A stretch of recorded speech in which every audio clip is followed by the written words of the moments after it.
నల్లరాతి కండలతో హోయ్ కరుకైన వాడే,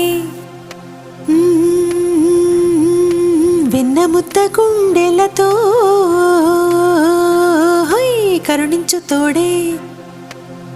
నల్లరాతి కొండలతో కరుకైన వాడే ఆనందలాల, వెన్నముద్ద గుండెలతో కరుణించు తోడే ఆనందలీల. ఆయుధాలు పట్టను అంటూ బావ బండి తోలి